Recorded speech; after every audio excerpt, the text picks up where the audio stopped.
Welcome to Church in the Round. This is week number 2 of our 5-week Lenten series here at Westminster Presbyterian Church. And Margaret, this week our theme is prayer as relinquishment and commitment.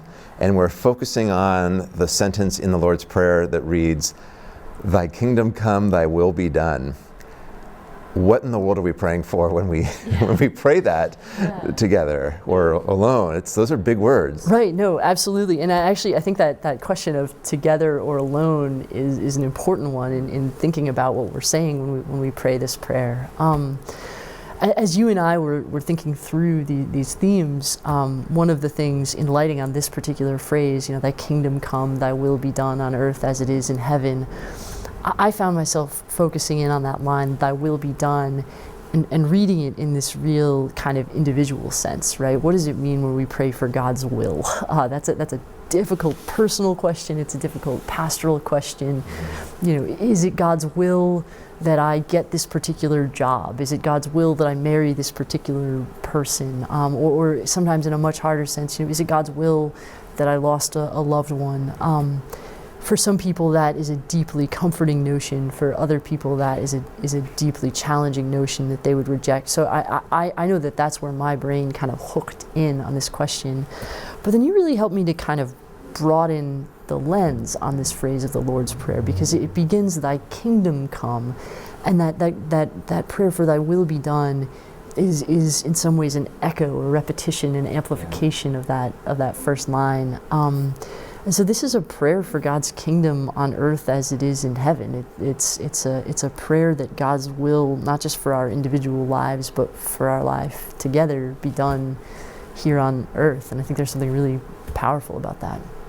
And I think too, the prayer doesn't say, you do your part, I'll do my part. It respects the mystery of how do these things happen in the first place? Or what's my role, what's God's role, what's your role? I mean, prayer doesn't have to see the whole map, so to speak. Right. Yeah, it's not this sort of bird's eye view of everything, or even a delegation of God. God, I want this thing to happen. Can you go ahead and do this for me? It really is, especially that thy will be done. It's this acknowledgement of dependence on God.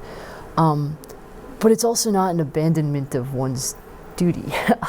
So I really like, I think you were the one who came up with this phrase, this prayer as relinquishment and commitment. And so I've been sort of reflecting on what is it that we're letting go of and what is it that we're taking up, a sort of letting go of a need to control the outcome and yet taking up this participation in God's kingdom, in God's will for the world. Right. Yeah, I think it's because it's not my will be done, which a lot of times prayer is the list of here's the stuff I really need you to take care of for me right now, God. And that's okay, that's part of it.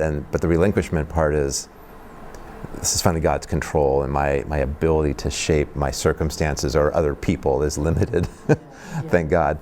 Yeah. But it's not also just a kind of, here's your list. Right. And now I sit back and wait for the blessings to flow in or something like that without doing anything. Yeah, this is reminding me, actually, just thinking of this, of when Paul Williams was here from Project for Pride in Living, when he came for the Joint Adult Ed Social Justice Forum on Martin Luther King Day and was talking about the work that he does for housing in the city.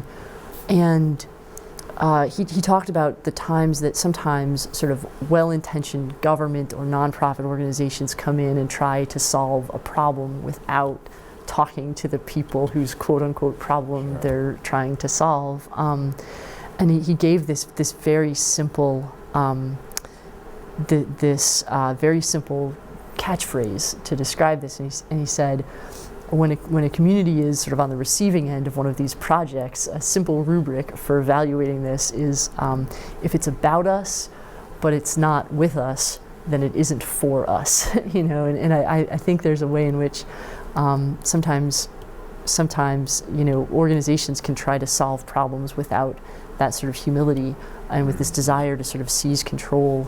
And I think the Lord's Prayer is a reminder.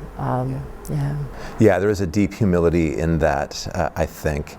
I was reminded too, as I was looking at the entries in the Lenten devotional that Westminster has put out for this week, they just remind me that there are no easy fixes.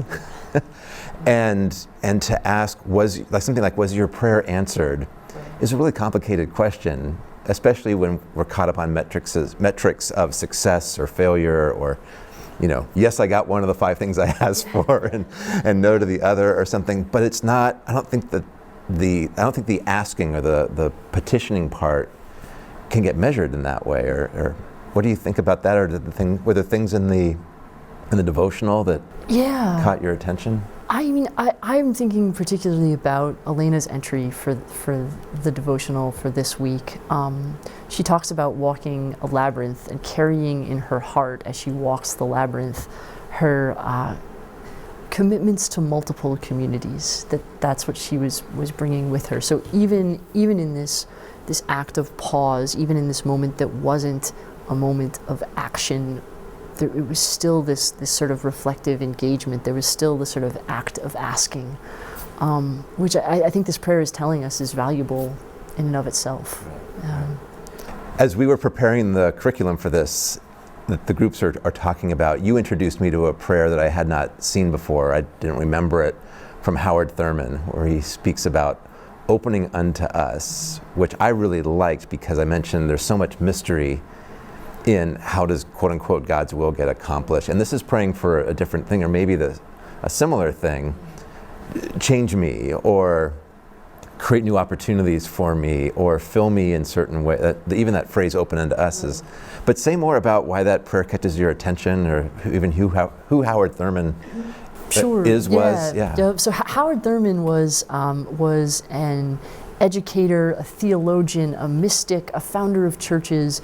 He's in some ways sort of one of the spiritual grandparents of the civil rights movement. He was dean of the chapel at Howard University, dean at the chapel of BU, and a lot of his writings were really influential to Dr. King and others in the civil rights movement, and his teaching as well.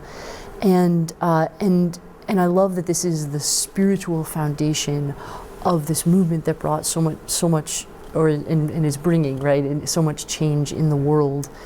But the prayer is this open unto me, this giving up of fear and this taking up of courage, this giving up of despair, this taking up of hope, this request to be changed even as one is working to bring change. And so we wanted to share that with you as part of one of your conversation pieces for today.